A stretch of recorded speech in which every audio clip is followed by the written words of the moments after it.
Hey, welcome back, class. It's Star Wars Stillwaters. I'm an NPR guy. It's me. Me personally, I'm here with GM Smug as we play Stillwaters: A Star Wars Tale. What's up, Smug? Hey, NPR guy. We've also got Grimmeth playing Dr. Vec. How you doing today, Doctor? Do you have any new work you'd like to share with us? No. Just hope everyone's doing well out there in Radioland. Okay. And we're not joined by noted author Steven Seddal tonight. Unfortunately, he couldn't make it, but we do have Watt Caliber playing Tim Kleinhiker. How are you doing today? I'm doing really well, NPR guy. I just want to thank you for all the good work that your station does, and just remind the viewers at home that NPR is supported by the donations of viewers like you who are viewing with your ears, because you're listeners, actually. This is NPR, it's the radio. I mean, this is the worst episode of Fresh Air I've ever listened to. Thanks so much. After the break, I'm going to come back and we're going to interview the entirety of Quinn Station. Every single person. I can't wait.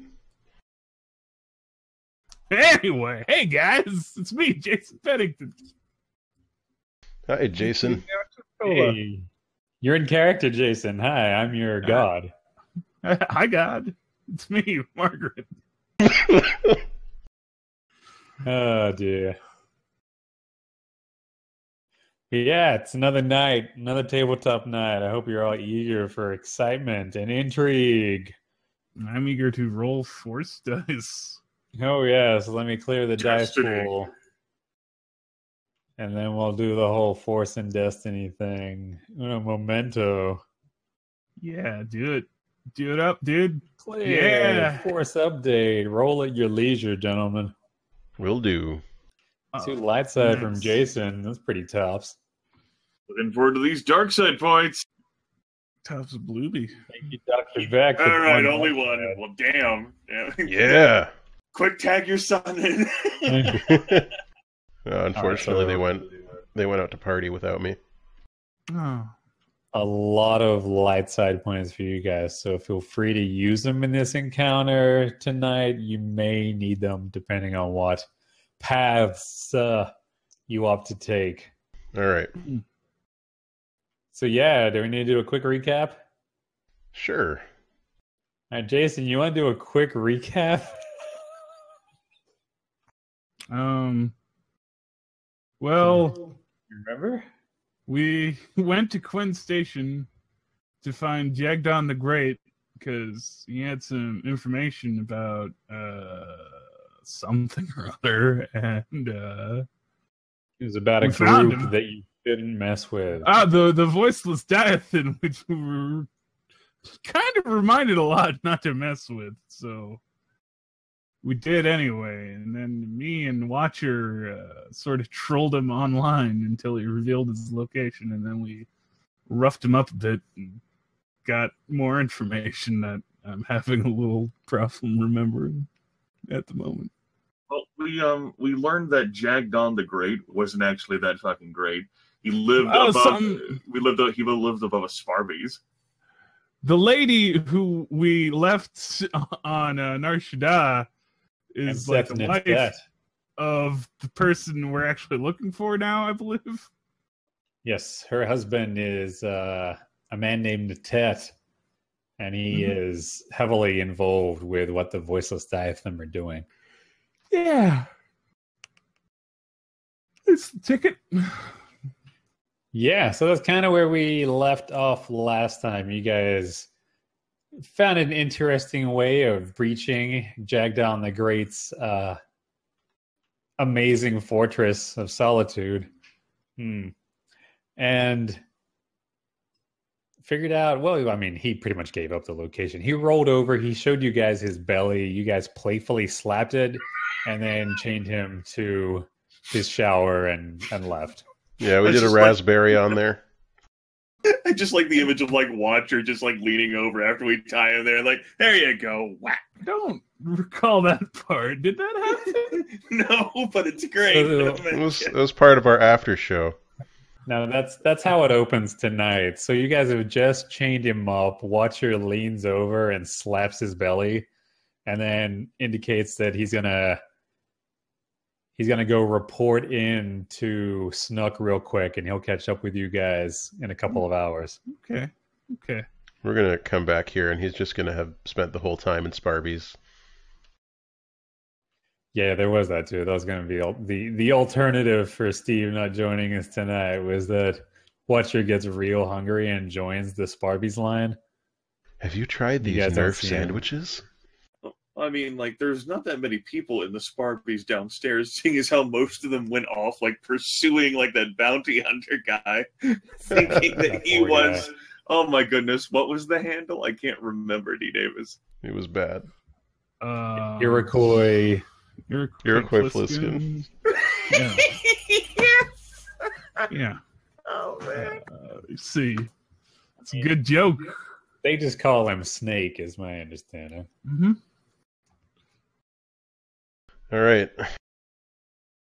So we gained some useful info, some good intel.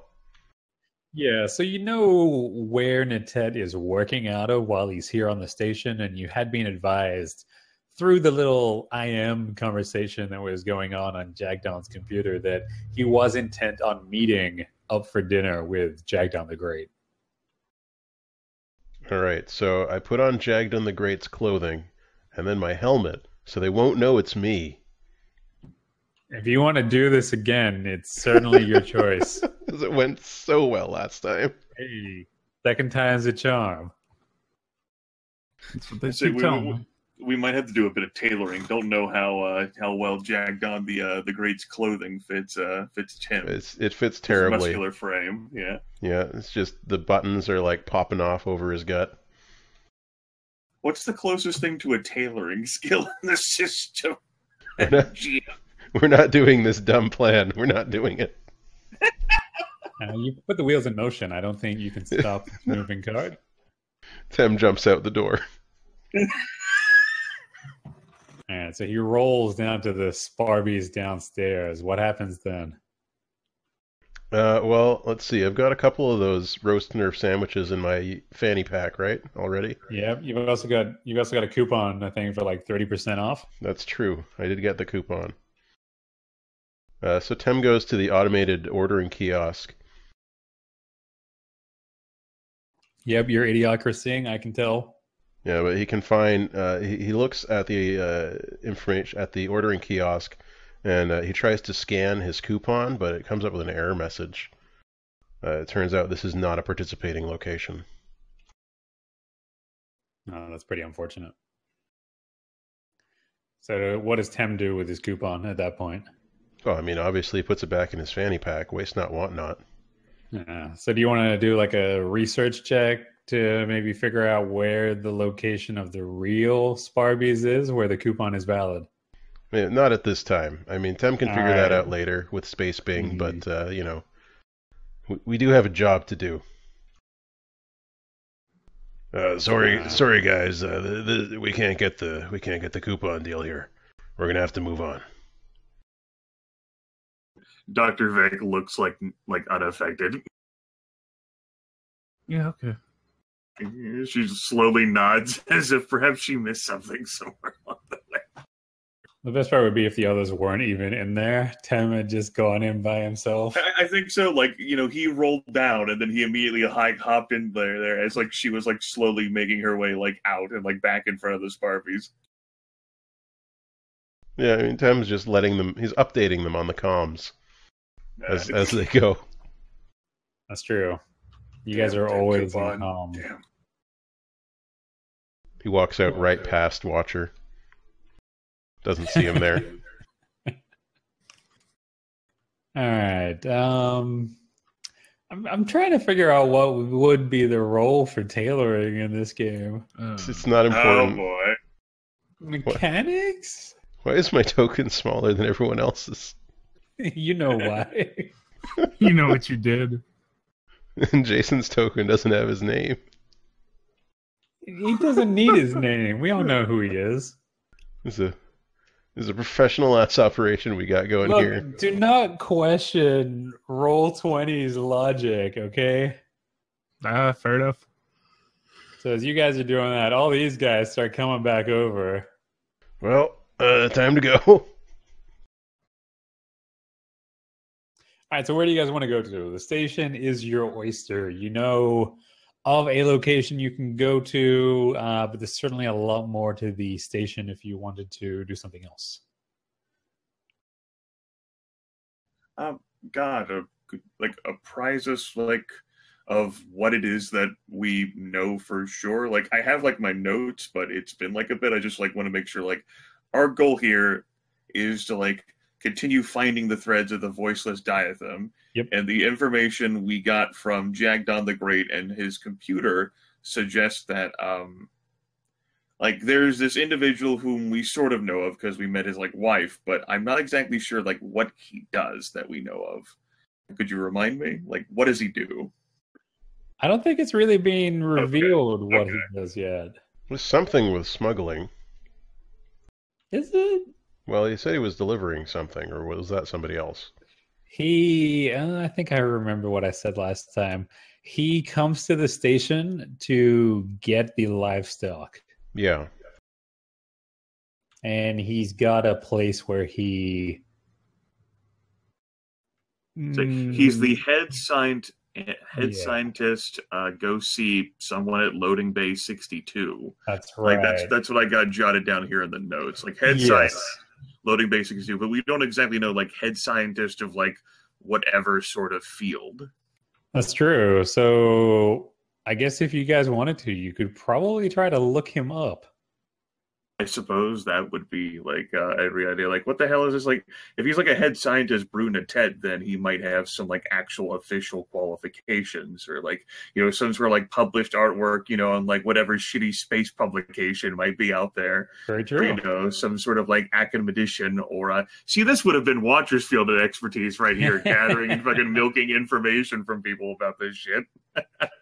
Well, you just have to make do. If you want to look him up, you can certainly do so. I suppose I could instead rack my own character's brain. Head scientist, Brunetet. My character has an extensive education. Perhaps this Brunetet may have accomplished something of merit, and if she can't remember, then he clearly hasn't accomplished anything of merit. That's probably a fair call. So if you want to roll that for me, you certainly can. Would it be an education, or is it something specific beyond I think it's going to be education. It's more, have you come across something that he has done or published sometime in the past? Difficulty associated with that? We're going to go ahead. We'll make it a hard check. 3 purple. Okay. Any other modifiers beyond that? Are you going to spin a dark side point? I've only got the 1. I don't really want to. All right. I'll go ahead and roll that. Wow. It's a lot of successes. And that's even with the tragic stuff there, what happened in the purples. Oof. So 5 successes, 1 advantage. So was it extra successes reduce fine time, or is it advantages that do that? I don't make that many education checks. Yeah, I mean, in this case, you're just kind of thinking with your noggin. The 2 brains. There we go. That'll work. Exactly. You also find his you find his secret Stinder profile. It's a space Tinder. Stinder. I don't get it. Tinder. I don't get it. Spinder. Wow.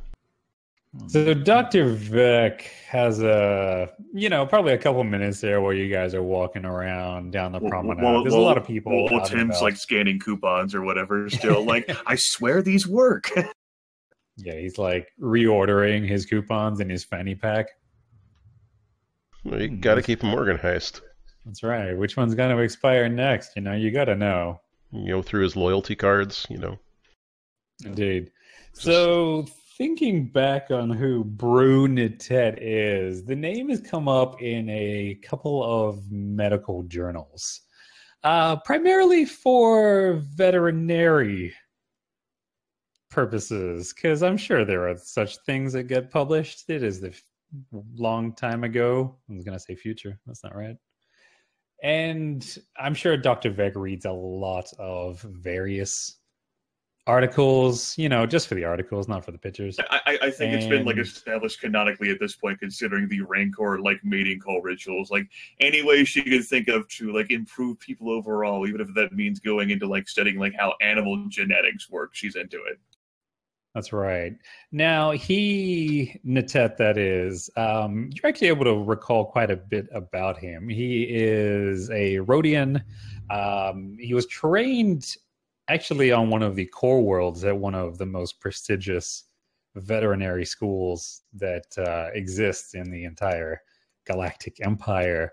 And he was definitely going places as far as vets are concerned. And he put out quite a few articles. They were going into fringe territories of, potential uses for animal parts that were great. I mean, clearly starting to get darker and darker until he eventually just disappeared from the map completely. He lost his job from his prestigious teaching post that he had at the Grand Vet School. All right. On Corellia. Just watch me pull this out of my ass right now. Oh, smug. So, turns out he's a flat universer. So it seems like he was pushing the envelope. He was a radical in his field. Dr. Vec can understand that, and then as can happen with radicals, he might have pushed it too far and was forced to resign in that particular case. And after that point, he just sort of dropped off the map. That's more or less how it went. The last few articles were relating again to the incorporation of technology into animals. It was very weird crap. So any previous mentions of, say, Rancors? No. Okay. None at all. All right.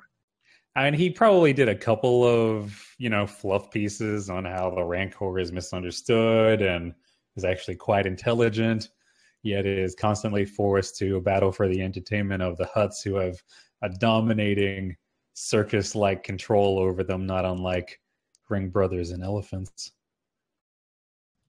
All right. Well, then to summarize that, Dr. Vec, with her immense brain power, will condense that information into a patronizing and slightly condescending, these are the details these people will probably care about Brunatet. So if things something like a Rhodian, she doesn't even bother to fucking mention, but the concept of cybernetically enhancing Rancors for full-scale planetary warfare, that's what gets mentioned. She might have a skewed conception of what her companions are interested in. Got any physical description, author's photo on the jacket of one of these books? Is with along with his articles images of him have been posted in these various yes. journals? She'll do a basic thing. So I guess the Rhodian part, that's when that gets mentioned. All right, cool. They don't happen to have,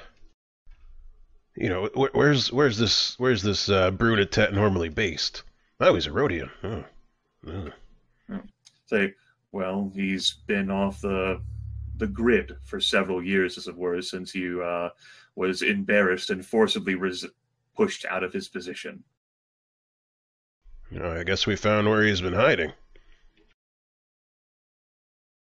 But it seems the voiceless diaphane have at least found someone who is interested in, and Dr. Vex thinks, actually, that's my field of expertise. Cybernetically enhancing people. Maybe I should join the voiceless diaphane. Tim, quick draws at that point. It's just thinking. Tem's not psychic. I know, Tim just sees Dr. Vic stare off in the distance, oh shit. Just a frown. But yeah, there wasn't much in there about his personal life for the most part. I mean, it was just fluff pieces, and then the more controversial stuff that got him removed from his posts. And yeah, he kind of disappeared. You're probably able to recall, because I'm sure the nature of his work would have caught Dr. Vex's attention. There would have been some concern as to the way he suddenly fell from grace, and there was probably some chatter amongst professionals who also enjoy tin hats that something may have purposefully happened to cause him to topple. Well, it wouldn't be the first person, particularly during the tumultuous political time period, who just just plummeted like a stone. That's right. I mean, it didn't happen to most of you guys. One suggestion then, level at UD Davis and you ARP. I'm not exactly sure that it's be something that my character would think of. Would be we could try asking around, say in the underworld or whatever. Either there might be a contact, not even just about Brunetet, but about the loading bay in question. Perhaps try to get some information about the deliveries that transpire there. Just an idea, just brainstorming. Sure, I mean, I could use my intellect to ask around and pal around in the underworld. It's gonna be 3 green diamonds, but Jason, he's a salty dock worker. Oh no! Wow, that does end up tying him pretty well, Jason. Don't let him near the forklift. What is that? A Y7960 propulsor lift? I used to be pretty handy with one of those. Tim's in the background just shaking his head, cutting motions. It's It's I don't know how the lore works, but it's possible the voiceless diatham has this loading bay specially for them that they use for various deliveries in the past. That's why I suggested it. Yeah, I'll glad hand and talk some real down to earth stuff, sports and Quinn Station politics with the dock workers of Quinn Station. All right, so that's going to be the plan. Yeah.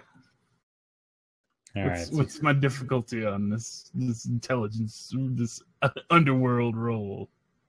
All right, so you're going to make your way over there. You're going to find a group of, various dock workers. They look exactly as you would expect. They're all wearing overalls for some reason. It must be the Quen uniform.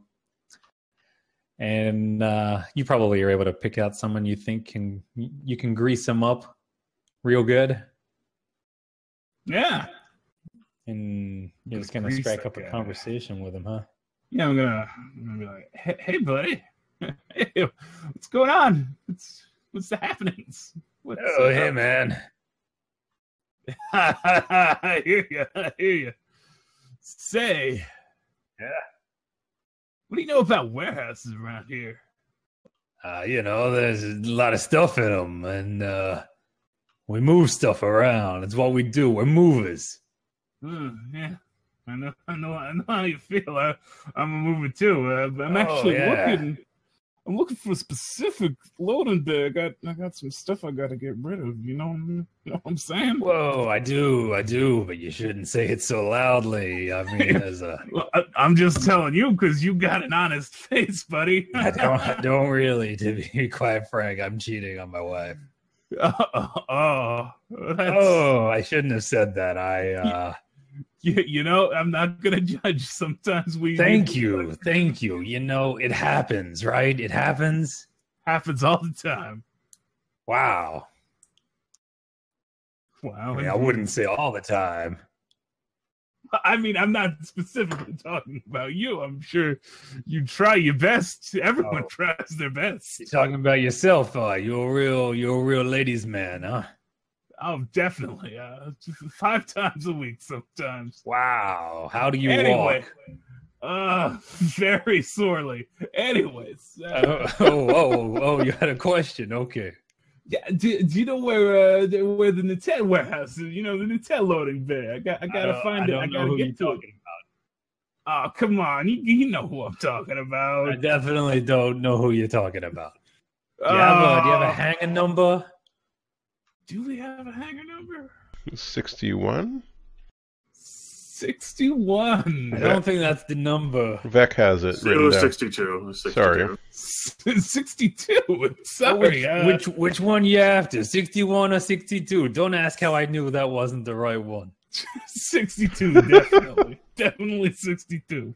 62. I only handle I handle the hangers from like 63 up to 71. Come on. I know how this works. You covered for one of your buddies one day when they were sick, where they were having a time with their lady friend. Come on. Wow, We've all been there. You must be a Lothario. Everything is about the sex with you. Well, am I right or am I right? You're right. You're right. That's all we do down here on the docks. Wow. Well, I meant Hang- about how the you hangers. covered. We just call it the docks. It's You a covered for your local buddy. term. Anyway, you were asking about Hangar 62. Yeah, 62, buddy. 62. Yeah, what about it? What about it? Oh, shit. What am I asking about, I guess? I mean, you can't ask me that. That's what you're trying to find out. Like something say about like Brune, like Natet, or like inquiring about like what the business that transpires on like loading bay 62, or perhaps like trying to like interconnect it to like the voiceless diatham. It's, yeah, what that disconnected voice just asked. It's real weird that you put your comm speaker on speaker like that. Dude. I mean, look, buddy. I'll level with you. I like the cut of your jib, but you gotta. I mean, if you want to know, say, what the manifests are for what's coming in and coming out of that particular hangar bay, he makes the universal gesture for money. I gotta pay the troll's toll. I get you. Whoa, you called me a troll now. I think the price just went up.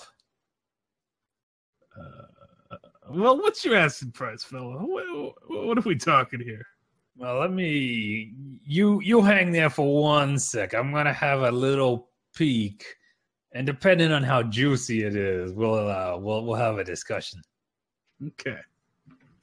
So he walks away to the foreman's office and closes the door behind him. Guys, I hate dealing with these guys because they remind me too much of myself. They're always trying to screw you. Oh, so he wasn't lying about the whole Lothario thing. Jeez. It's a good thing we put up those partitions on the ship. I mean, I didn't know you needed that kind of privacy. I'm sorry, Jason. If we've been holding you back with the open walls that we had up until recently, I didn't know. I'm sorry.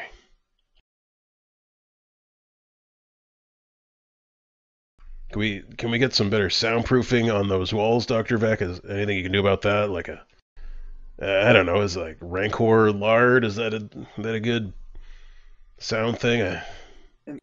You're the doctor. So long as we have a bit of downtime, I should be able to find something better.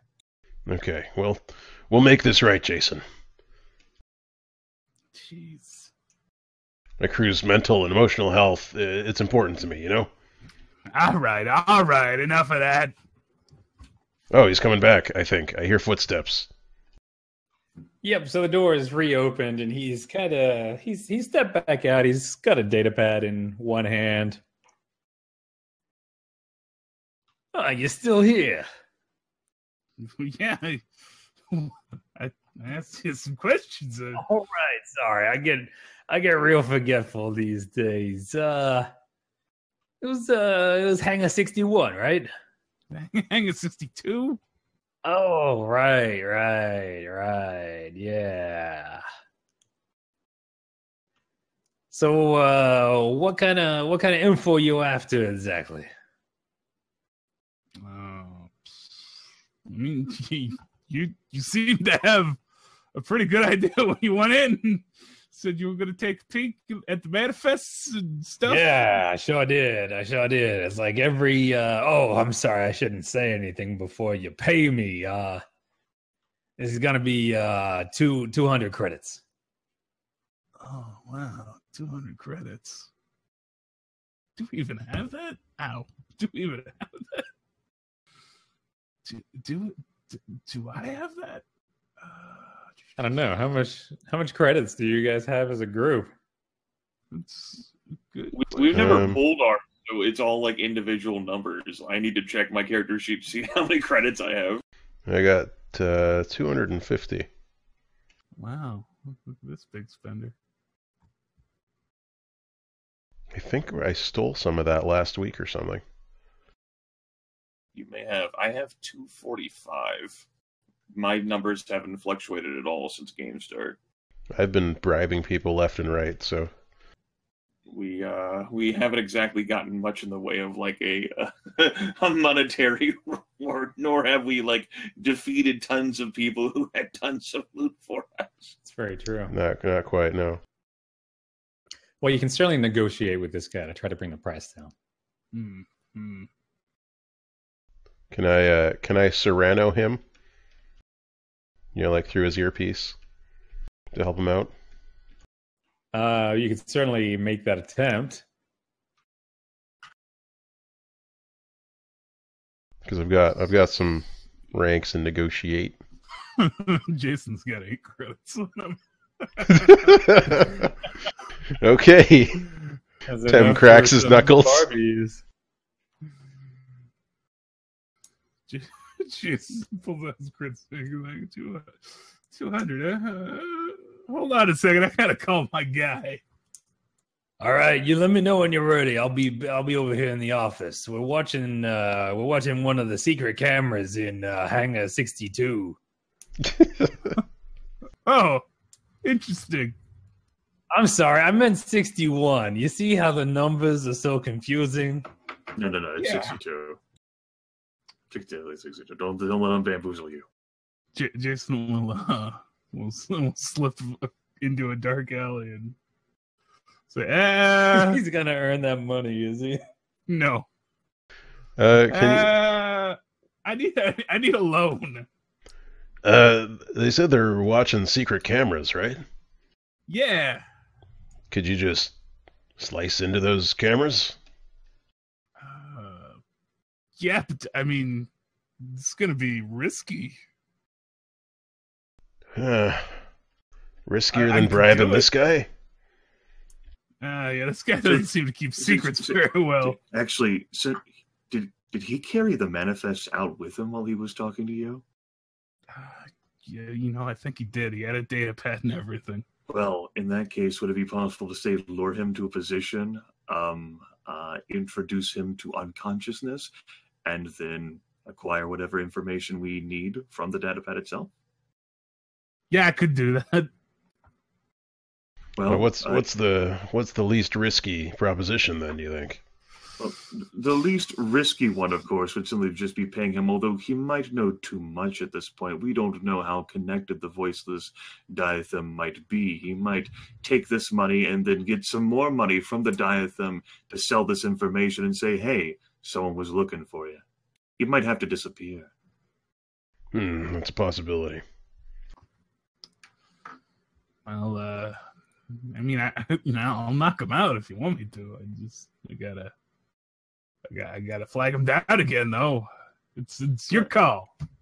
Well, you're the one who's better operated in that. If you think you can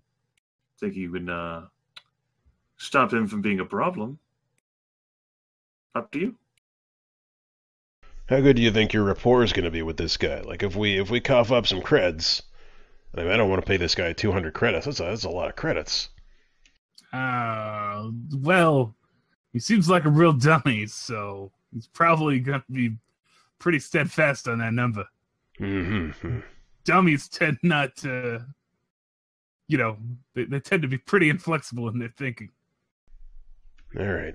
Though, if you came down here, you might be able to outwit him. Well, all right. Let's meet up. and we'll meet up at Jason's current location. We'll figure stuff out from there. Maybe we can lure him into the alley. Give him a choice. Yeah. I'll be here. I'll be here waiting. I'll see if I can keep him talking. Maybe he'll drop more stuff uselessly. We'll start heading down there. I reckon so.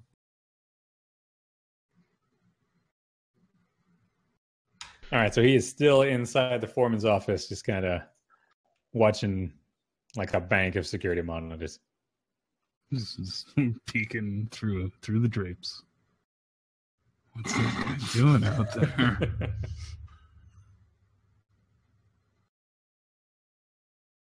So sometime later, I guess we get there, right? Yep. There we are. All right, so I'll take in the situation and see what I can see. Is there anything like okay, can we locate where the security cameras are in this hangar? In the area that you guys are in right now, you could certainly make the attempt, yes. All right, I'm going to give it a shot. What would you put that as a difficulty on it? So that'll be perception for you. We'll go with average difficulty, 2 purple. All right. Tom will suggest, let's see if we can find where those security cameras are. Maybe we can find a blind spot if we know where they are. Dr. Vec nods. Tim looks around and, with 2 advantages but no successes, can't spot any of the cameras, but he finds more coupons that might actually work. He sees in the hangar there's a fairly large container that maybe is empty. I opened the container for you.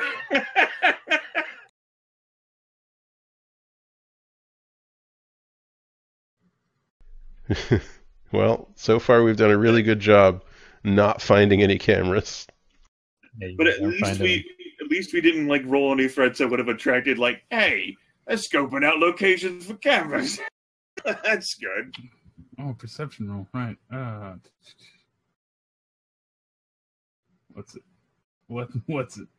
2? 2 per. Yep, 2. Perception. Where is that? There it is. Found it. Found it. Let's hope you found it. Also, nope. Nope. Maybe you should have flipped a lights at that point, gentlemen. Perhaps. For this mundane task.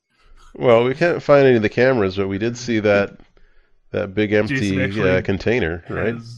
Jason actually has 2 eye patches at this point in time.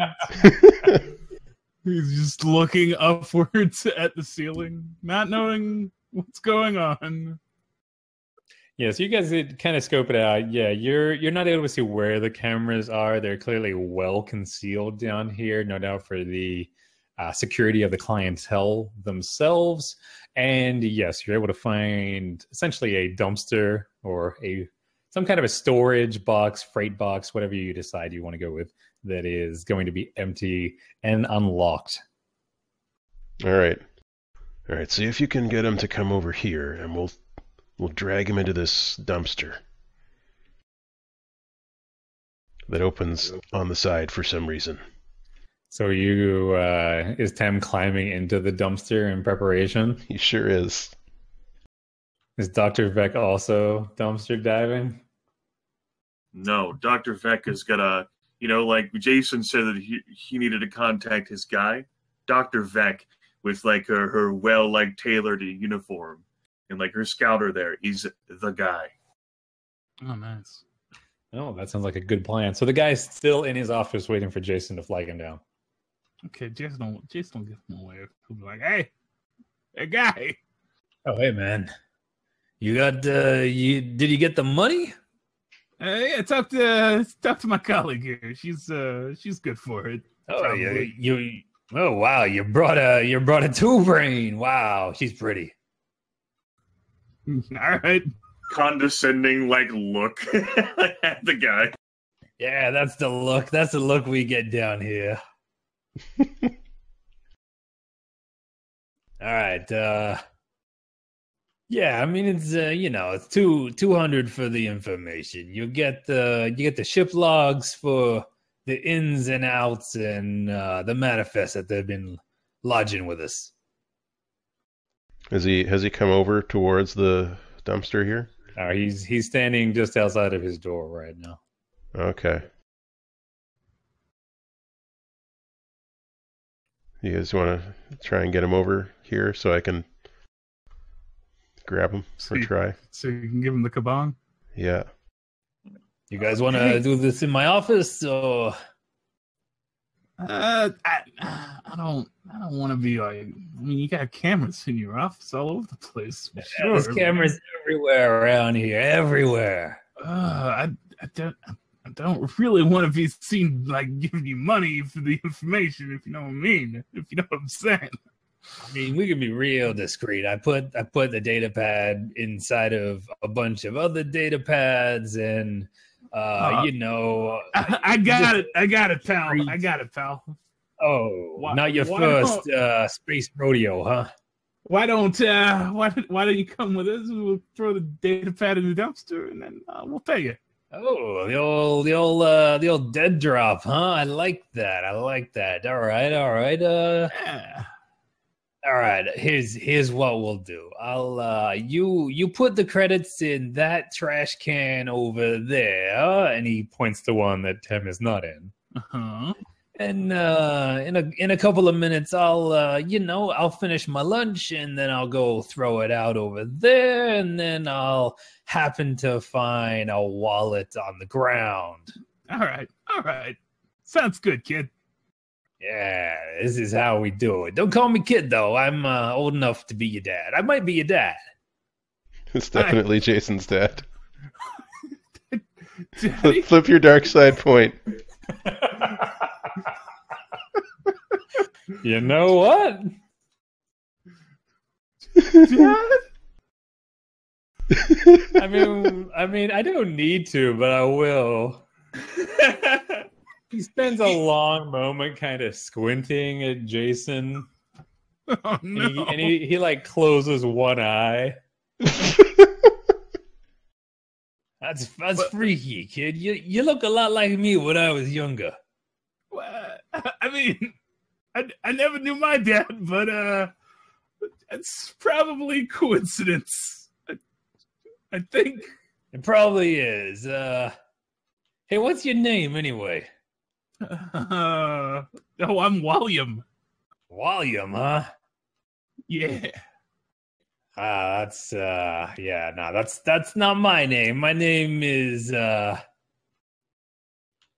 Greason Grennington. Anyway, just give me a couple minutes. Yeah, no problem.